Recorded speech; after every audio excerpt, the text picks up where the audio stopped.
You don't need to be trained like this. Look at this. Still. It is man against man in there.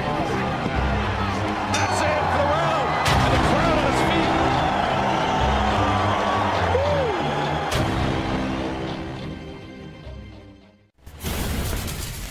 Against Holyfield before losing. Michael Moore, more experienced, but Morris says he's been eat sleeper, hoping to prove that it was not a fluke against Evander Holyfield.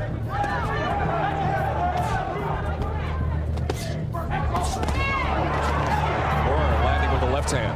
Cooper has Moore up against the ropes. The body shot, right hand. Moore blocking one right, then he takes it, and he's hurt. And Michael Moore is out on his face. Michael Moore! That fight is over if Joe O'Neill doesn't give him a count. Sends Cooper over to continue the count. That's right. By virtue of Cooper not going to the neutral corner, the count was stopped and gave Moore a few extra seconds. A long straight right hand. Michael Moore. Bert Cooper goes after him. Moore went down at the hands of Bigfoot Martin before he got up to win that fight. But in a surprise here, Cooper got him down in the first round. But he just hurt Cooper with a short little left hand himself. Cooper goes down. Out! He had stretched out. His mouthpiece came flying out. Got caught with a right hook. This is Michael Moore's trademark, fighting back, but Bert Cooper is asking his mouthpiece. That's right. He's asking Joe O'Neill for his mouthpiece, and he doesn't put it back in. Both men down in the first round. And Cooper absorbing more punishment. And Moore hold on for him again. Oh, Cooper. How was he able to stand? By Michael Moore landed, and great hooks to the head. Cooper's about to go again. And still 27 seconds remain. Cooper's trying to fight back. What an eventful first round this has been. With both men knocked down and both nearly out. Final seconds of the round, and Cooper has Moore hurt again. And that's it for the round. And the crowd on his feet. And you saw early in the fight has not redounded to any disadvantage. At this point, it's calmed down. Morales showed some swelling around the right eye during the last round. He has done a very good job keeping himself from being hit too many clean right hands. Right there, you saw him back off just a little bit. Morales' shot fell short. All I have to worry about is that overhand right. Morales, I believe, has blood coming from one of his nostrils.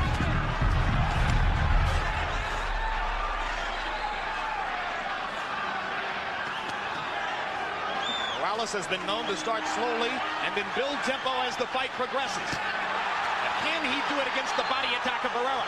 Now Morales begins to land the right hand with greater regularity. And suddenly the drama changes again. Morales landing 5 or 6 big right hands in this sustained rally. And another. Barrera appears to be wary, trying to weather this storm. Suddenly at center ring, Morales takes over the fight with his right hand. And a right hand from Barrera. And now Morales is badly hurt. Morales trying to stay up. And he's a very, very tired champion at the moment. But he's still fighting Barrera off as Barrera tries to husband his strength for another assault. Hey, where's that top 10 list on Boxing After Dark? We may have a new entry here. Go. This is some kind of action in round 5. A round reminiscent of round 10 of Holyfield both won. The first half of the round belonged to Morales. The last minute of the round belonged to Barrera.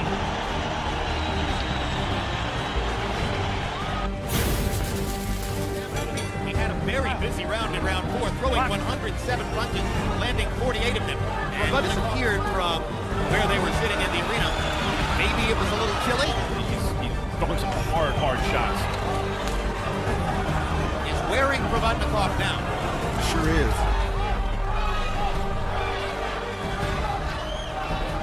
When Evander Holyfield was in his prime, you hit him and hurt him, you'd see that mouthpiece come out, and that meant you were in trouble.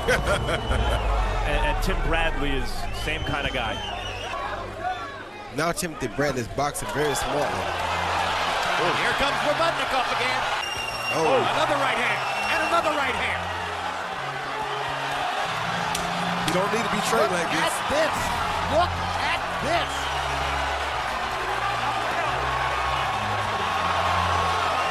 Provodnikov's trying to take his measure. I mean, whoa, what is Timothy Bradley made of? Steel. Steel. They're putting on an amazing show. CBS Sports Spectacular. Tim Ryan, Bill Clancy, and Dick Stockton. Round number 8. He's walking after now.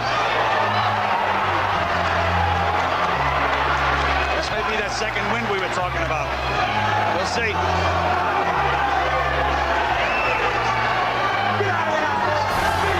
Lopez, a furious exchange. But Lopez is now cut badly, Tim. Looks like he's cut badly. I think it's the same cut that's been reopened between his eyes. Dominant force through this fight. The second round on, now in trouble with the cut. And Muhammad sensing it, going to work. The champion solidly landing now.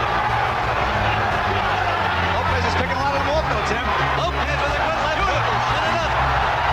Beautiful. What a comeback. What a comeback. Lopez battles his way up to the middle of the ring. The crowd going crazy. Lopez has Muhammad hurt. He has him hurt. Badly. Muhammad still grinning at him. He has got to be feeling those punches. And he's not throwing any of his own. Lopez weary now, finally. Missed that punch badly. Muhammad could have. Well, here comes the strength of Muhammad. Under 30 seconds to go in the 8th round. Left uppercut lead, but Lopez picked it on. Final seconds of the 8th round. What a fight.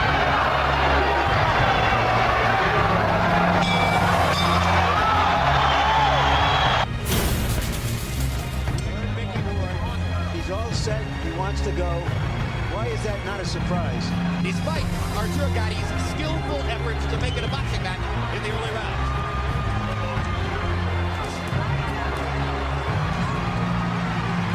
A look at the granite in Ward's chin as he takes 3 flush power shots. Second of punches, 4 force, and Ward may wiggle a lot from the impact of it and lose his balance, but he's never shown that he's been seriously hurt yet. And the only one to me that's been hurt has been Gatti. He got hit with a short right hand. Absolutely.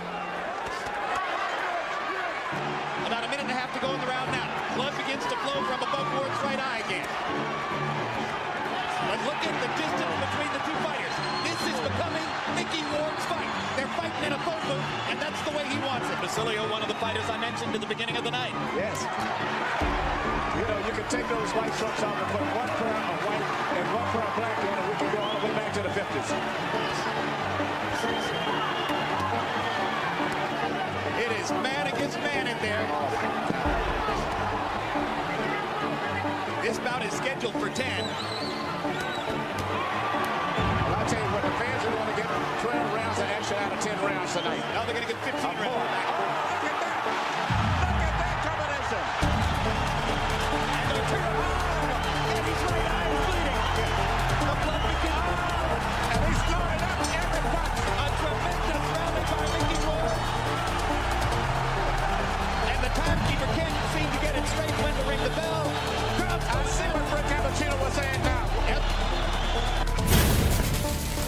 You saw the low blow there, but the referee, despite a number of those low blows, has not taken a point away from Riddick Bowe as yet. Riddick Bowe will have gone just as far as he's ever gone before in a professional prize fight.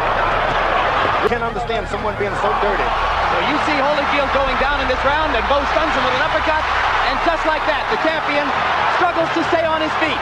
What a heart by Holyfield. He's going to stay on his feet. He's hanging in there. Gets away from a right hand, blocks another one. Bowe throwing and throwing, now goes to the body.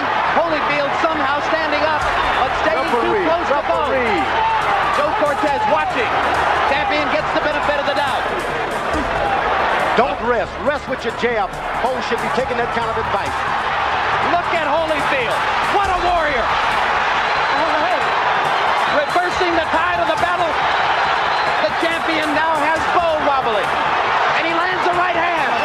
Everybody in the Thomas and Mack Center on their feet. This round should be greeted with a standing ovation at the end. You've seen the best of both men.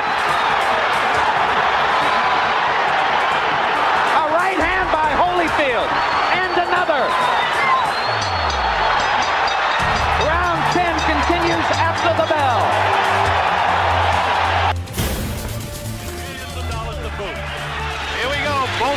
need a big round. The 15th round of the World Heavyweight title is on the line right now.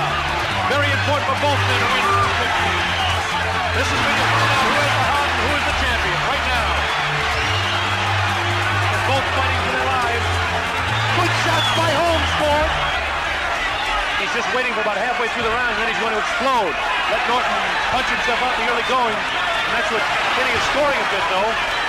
It's in the hands of the judges. It's too close for me to score. Unless Holmes explodes here.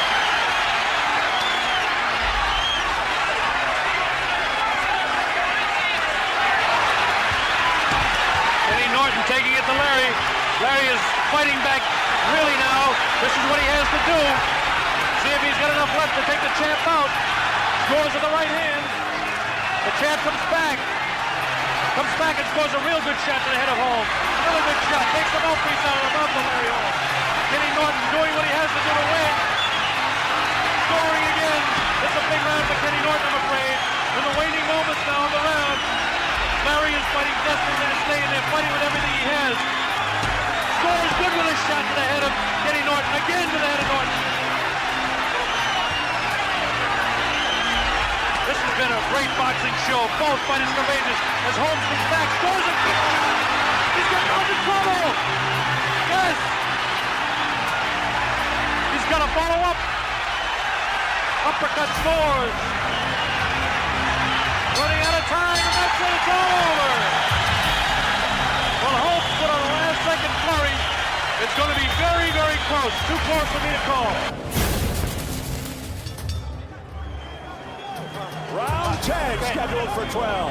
WBC, WBO unification lightweight title fight. Oh, what a left hook by Castillo, and Corrales is down.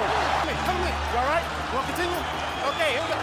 What a dramatic moment here in round 10 as Corrales hits the canvas. Castillo looking to finish it here. He goes down again. 8, 9. Come there. You all right? You all right? Down 2 times here in the 10th. Again, Castillo going back to work. And if Corrales can get through this round, the dynamic of the fight has now changed to the point where he may very well need a knockout. With a minute 35 to go, he's got a long way to go, Corrales. With the right hand, or at least pushed him back. That was astonishing, and he hurts him with a hook. Corrales comes back, a straight right, now Castillo against the ropes. Unbelievable. Ebb and flow. They're all standing here at Mandalay Bay. Corrales coming back after being on the canvas twice here in the 10th. Castillo steps back. Corrales waiting. Castillo's in trouble. Leach steps in, and the fight is over. Corrales with a remarkable, dramatic turnaround to win this fight. Unbelievable. That might be the single most extraordinary comeback within a round to win a fight that has ever happened. Man at all times. Shake hands, good luck to both of you. When Marvin Hagler came out of his corner, he was carrying with him all the frustrations and broken dreams of his whole life. And he was going to take them all out on somebody else. We're underway. And the pace is up-tempo right at the opening bell. The moment in that fight was in the first 10 seconds of the fight. You know, I mean, you couldn't get any more up. And it went on for the first 3 minutes of that fight. Tremendous pace in the first round. I expected this, Barry. Both guys are going at it. Hearns getting the better of it right now. These guys would definitely pace themselves. There has been no boxing at all, just fighting here. I want to jump right on top of him, not giving him time to think, not giving him time to use his reach or that right hand. There was a left hand by Hagler that stood Hearns straight out, and a right hand. Both men have felt the wrath of the other. The combinations were unbelievable. They just both were just bashing each other to the point where I felt like sweat coming out of the TV screen. Now that was the right hand of Tommy Hearns, and it did catch Hagler, but he didn't take a backward step there. This is still the first round. Blood on the face of Marvin Hagler again. We can't quite tell where it's coming from. Everything was in fast motion. It was so quickly. I forgot how many rounds it went. writers from the New York Times and Los Angeles Times and papers from all over the world, they've got their mouths open. This may be the most brutal, even round you've ever seen in boxing. At the end of the first round of that fight, I remember thinking, could there ever have been a better round in the history of boxing? Exactly what I did in round 9 became one of the best rounds in boxing's history, you know. This fight is just turning back and forth so much, and I don't know if Arturo is going to fully recuperate from that volley. So, like, right here, I want to go to the body. I know he's hurt right here. And I'm tapping up, and boom, right there. That body shot again. That's a body shot. When he went down, I'm like, he ain't getting up. And this knockdown counts. But you can see the look on Arturo's face. And if you've ever been hit to the body, it's the worst because you can't breathe, but your head is working fine. I have never seen anybody else get up from a body shot like that. That body shot was like a bullet. And you could even see like his body just sort of gave, and there was this like grimace on his face of agony. Like he was, you know, the second that shot landed, yeah, I thought there was a good chance maybe, you know, that fight would end. But then, you know, it's Arturo. Arturo gets up. He's not going to return. It's not like a head punch. He may not be able to recover. I don't think so. And Ward is going to go right back down there again, right to the body again. I go after him so fast that I fucking fall down almost, trying to get him. Arturo Gatti refusing to go down as Mickey Ward pounds away. Was I scared? Yes, I was. It was so brutal going back and forth that I remember even sliding down in my chair, kind of covering my face and peeking through my fingers. You know, he's throwing punches now like he's never been hurt at all. I don't know how Arturo comes back. It's amazing. Vicious body shot by Gatti. Ward nods as if to say, come on, come on. Come on, let's fight. You know, you don't see rounds like this ever. Ward should go right back to the body. Just imagine if you bought a ticket. Mickey's eye is bleeding. This looks like a scene from Rocky. This doesn't look like a fight. You don't think that this could actually happen in real life. You know, you dream of fights like this, but very seldom do they live up to the expectation. This is even more than you could dream of. Mickey being Mickey, he comes back with a 30-punch combination. Stop it, Frank. You can stop it any time. While I'm shouting, you can stop at any time, Frank. Stop the fight. There's a part of me inside that's saying, stop that. This isn't professional. You know, I literally was out of control because the fight was out of control. The crowd was out of control. The moment was out of control. Arturo Gatti's out on his feet. Frank Capitino's going to let him keep going. And Ward is time. And here comes Gatti back. Less than 10 seconds in the round. Gatti's going to survive the round. This should be the round of the century.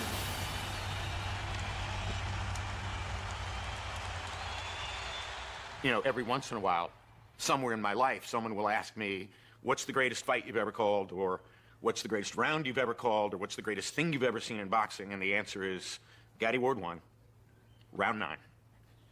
I think that'll always be the answer.